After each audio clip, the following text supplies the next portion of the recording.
Kabut pagi menggantung rendah di kaki Gunung Kawi.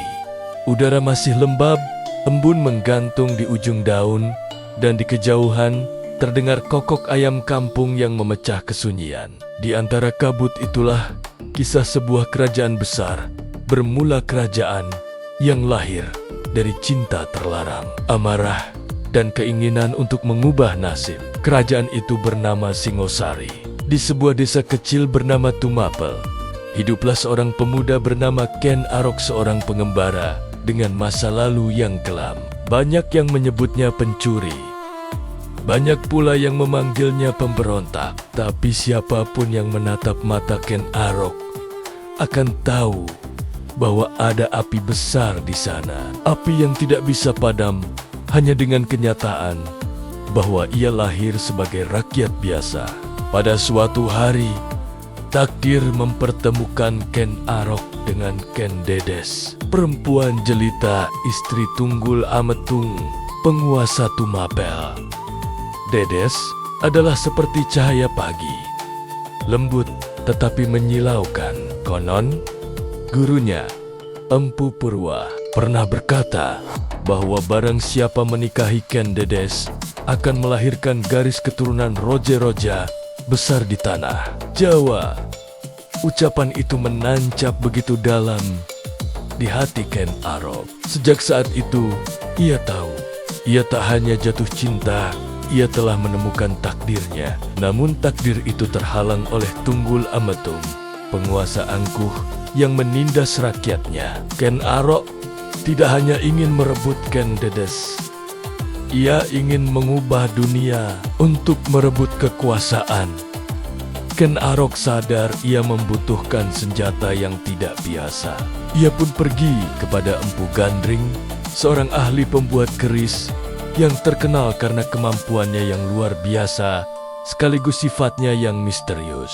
Empu Gandring membuat sebuah keris dengan pamor yang seolah menyala dari dalam. Bilahnya dingin dan berbahaya, seperti ular yang bergerak di malam buta. Tapi keris itu belum selesai, dan pada suatu malam Ken Arok datang menuntut dengan tidak sabar.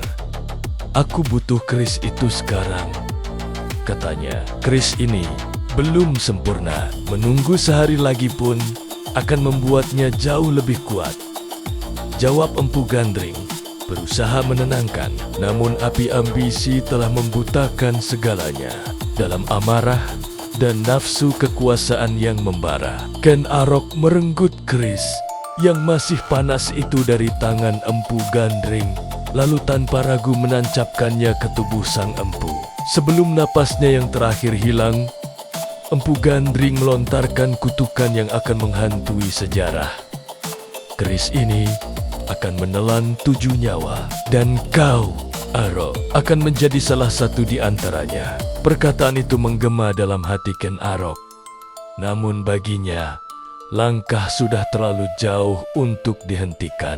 Dengan keris terkutuk di tangannya, ia membunuh Tunggul Ametung dan menjadikan Ken Dedes istrinya, lalu mendirikan kerajaan Singosari. Ia menjadi raja. Tapi bayang-bayang kutukan Empu Gandring selalu mengikuti setiap langkahnya. Darah pertama telah tumpah, dan keris itu kini menunggu korban-korban berikutnya. Malam itu begitu gelap, langit seakan menahan napas.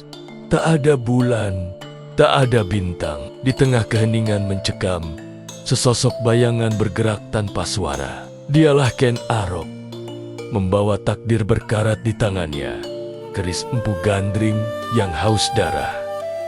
Sasarannya satu, kediaman Tunggul Ametung, sang penguasa Tumapel. Tanpa ragu, Ken Arok menerobos masuk. Dalam sekejap, secepat kilat menyambar di malam buta. Keris itu menuntaskan tugasnya. Ia menghunjam tepat di dada Tunggul Ametung. Keheningan pecah, teriakan panik menggema, membelah malam. Para penjaga dan pelayan berlarian, tapi semuanya sudah terlambat. Di tengah kekacauan itu, hanya ada tubuh kaku sang aku yang terbaring bersimbah darah. Di sisinya, Ken Dedes berdiri mematung. Tatapannya kosong, pikirannya berkecamuk. Apakah ia baru saja menyaksikan sebuah tragedi yang merenggut suaminya? Atau apakah ini justru awal dari sebuah era baru yang telah lama dinantikannya? Kematian Tunggul Ametung menjadi kunci bagi Ken Arok. Dengan cepat, ia mengendalikan situasi, menenangkan para prajurit, dan merebut kekuasaan Tumapel. Di atas darah yang masih hangat dan kutukan yang terus membayangi, sebuah fondasi kerajaan besar mulai dibangun. Kerajaan itu bernama Singosari. Tahun 1222 Masehi menjadi tonggak sejarah baru di tanah Jawa. Ken Arok yang dulu hanya seorang berandal tanpa masa depan, kini naik takhta sebagai raja pertama Singosari. Ia memakai gelar yang gagah, Sri Ranggah Rajasa Sang Amurwabumi. Kerajaan Singosari bangkit, persis seperti singa perkasa yang terbangun dari tidur panjangnya. Di bawah kepemimpinan Ken Arok, perubahan besar terjadi. Rakyat yang tadinya hidup dalam ketakutan di bawah Tunggul Ametung kini bisa bernapas lebih lega. Kehidupan mereka menjadi lebih tenang dan sejahtera. Ken Arok terbukti bukan hanya seorang pemberani, tapi juga pemimpin yang cakap. Ia membangun sistem pertahanan yang kokoh, melatih pasukan yang kuat, dan perlahan-lahan memperluas wilayah kekuasaannya. Singosari tumbuh menjadi kekuatan baru yang disegani. Dari seorang pengembara, Ken Arok telah menjelma menjadi seorang raja besar, pendiri sebuah dinasti. Istana Singosari berdiri megah, simbol kekuasaan dan kemakmuran. Tapi, jangan lupakan satu hal. Di balik semua kemegahan itu, ada bayangan gelap yang selalu mengintai. Kutukan 7 nyawa dari keris Empu Gandring tidak pernah hilang. Ia menggantung di atas singgasana, menempel pada setiap pilar istana, menunggu waktu yang tepat untuk kembali menagih janji.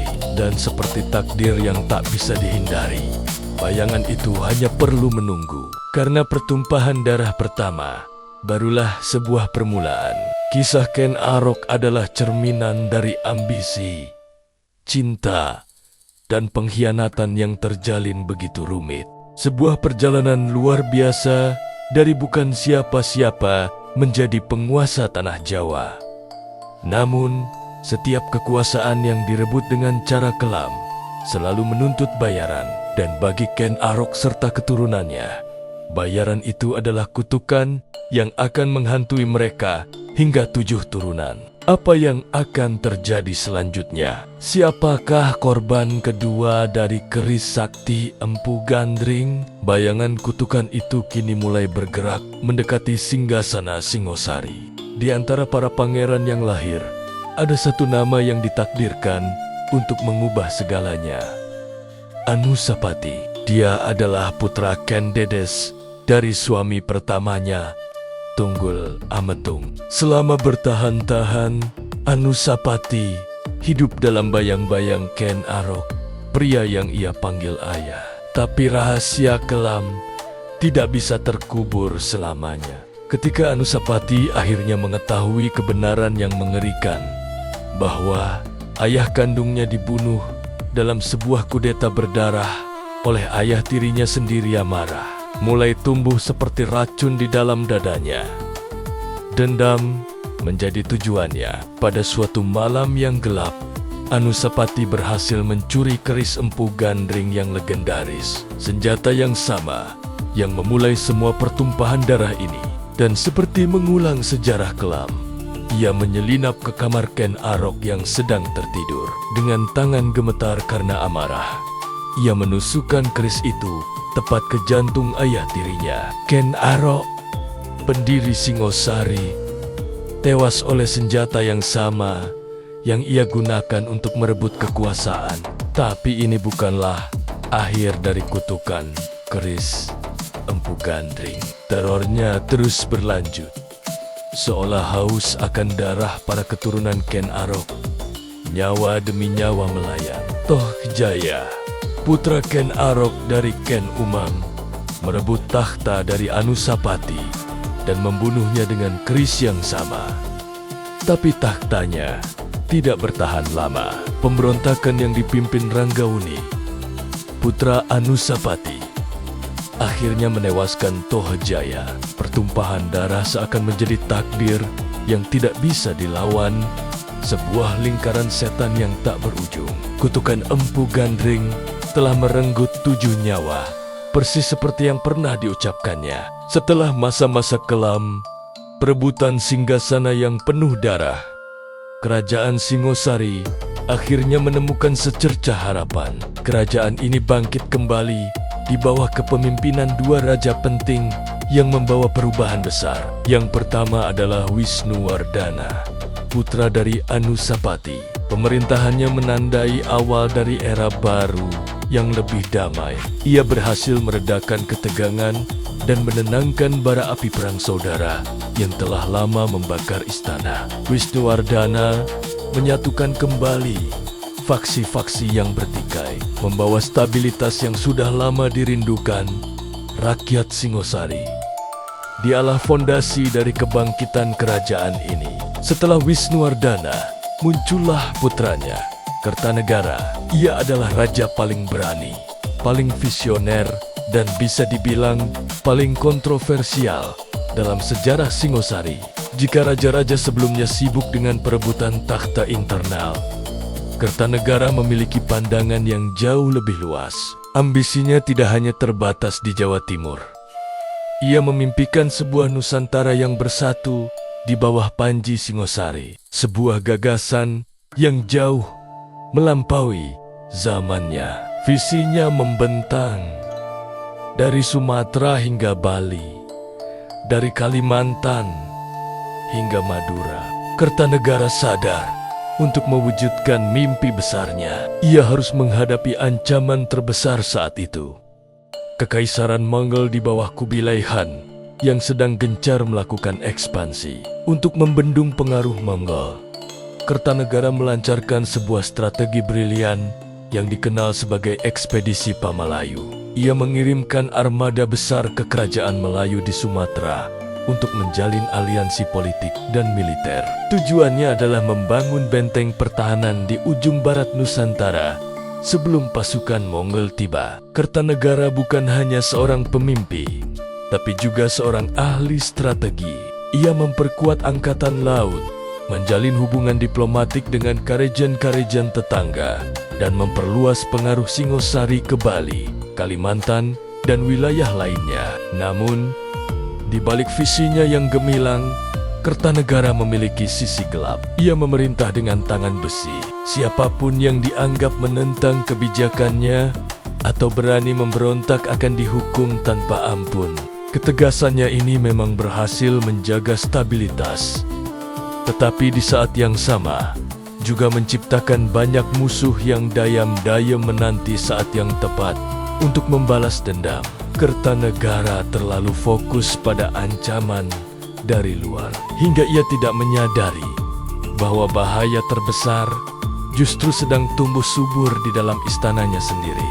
Di Kediri, seorang bangsawan bernama Jayakatwang, yang merupakan keturunan Raja Kediri yang dulu ditumbangkan oleh Ken Arok, menyimpan dendam turun-temurun. Ia melihat sebuah kesempatan emas ketika tahu pasukan inti Singosari sedang sibuk jauh di Sumatera dalam ekspedisi Pamalayu. Inilah momen yang ditunggu-tunggu. Jayakatwang tidak main-main. Ia melancarkan serangan dari 2 arah sekaligus. Satu pasukan kecil dikirim dari utara sebagai pengecor, membuat sisa prajurit Singosari bergerak ke sana. Sementara itu, pasukan utama yang jauh lebih besar menyerbu dari selatan, langsung ke jantung kerajaan yang lengah. Strategi ini berhasil. Istana Singosari yang megah, simbol kemakmuran dan kekuasaan, akhirnya terbakar habis. Asap hitam tebal membumbung ke langit, membawa kabar duka ke seluruh negeri. Para prajurit Singosari yang tersisa berjatuhan satu persatu, kalah jumlah dan terkejut oleh serangan mendadak ini. Di tengah kekacauan itu, Raja Kertanegara, sang raja visioner, memilih untuk tidak melarikan diri. Ia berdiri gagah di balairung istana, bertempur sampai titik darah penghabisan. Darah membasahi lantai marmer yang dulu menjadi saksi upacara-upacara agung. Namun, mata sang raja tetap tajam, menatap musuh tanpa gentar. Suara gamelan yang merdu, yang biasanya mengiringi tarian dan perayaan, kini tenggelam oleh pekik perang dan denting senjata. Akhirnya, sang Raja Agung pun gugur di tangan pemberontak. Singosari runtuh, atau begitulah kelihatannya, karena api Singosari tidak pernah benar-benar padam. Di tengah kekacauan malam pengkhianatan itu, seorang pemuda bernama Raden Wijaya, yang tak lain adalah menantu Kertanegara, berhasil meloloskan diri ke arah utara. Bersama para pengikutnya yang paling setia, ia membawa bara harapan yang tersisa dari Singosari. Dengan kecerdikan dan keberanian yang luar biasa, Wijaya menyusun rencana. Ia berpura-pura menyerah pada Jayakatwang, mendapatkan kepercayaannya, bahkan diberi sebidang tanah kecil di hutan tarik. Di sanalah, secara diam-diam, ia membangun kekuatan baru. Takdir seolah berpihak padanya. Beberapa waktu kemudian, pasukan Mongol yang dikirim Kubilai Han untuk menghukum Kertanegara tiba di Jawa. Mereka datang terlambat. Kertanegara sudah tiada. Wijaya dengan cerdik memanfaatkan situasi ini. Ia bersekutu dengan pasukan Mongol untuk mengalahkan Jayakatwang. Setelah Kediri hancur, Wijaya berbalik menyerang pasukan Mongol yang kelelahan dan mengusir mereka dari tanah Jawa, dari tanah yang sama, dari abu yang sama, dari sisa-sisa kejayaan Singosari. Raden Wijaya mendirikan sebuah kerajaan baru yang kelak akan menjadi jauh lebih besar dan lebih megah. Majapahit, kerajaan terbesar dalam sejarah Nusantara. Seakan takdir berbisik di telinga kita. Singosari tidak pernah mati. Ia hanya berubah bentuk menjadi sesuatu yang lebih agung. Kisah kerajaan Singosari adalah sebuah epik lengkap. Ada cinta terlarang, ambisi yang membara, pengkhianatan yang menyakitkan, darah yang tertumpah, dan sebuah cahaya kejayaan yang ternyata sulit untuk dipadamkan. Dari keris terkutuk Empu Gandring yang memulai segalanya, hingga raja visioner Kertanegara yang mengakhirinya dengan gagah berani. Setiap bab dari sejarah ini membentuk satu legenda besar yang terus hidup dalam ingatan kolektif masyarakat Jawa. Dan bahkan sampai hari ini, di lereng Gunung Kawi dan Gunung Arjuno yang megah, sebagian orang masih percaya bahwa roh para raja Singosari masih berkelana, menjaga tanah tempat kerajaan mereka pernah berdiri dengan gagah.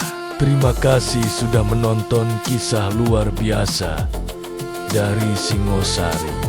Jika kalian suka dengan konten seperti ini, jangan lupa like, komen, dan subscribe agar kita bisa terus menjelajahi cerita-cerita menakjubkan dari masa lalu Indonesia. Dan jangan tinggalkan sholat 5 waktu. Sampai jumpa di video berikutnya.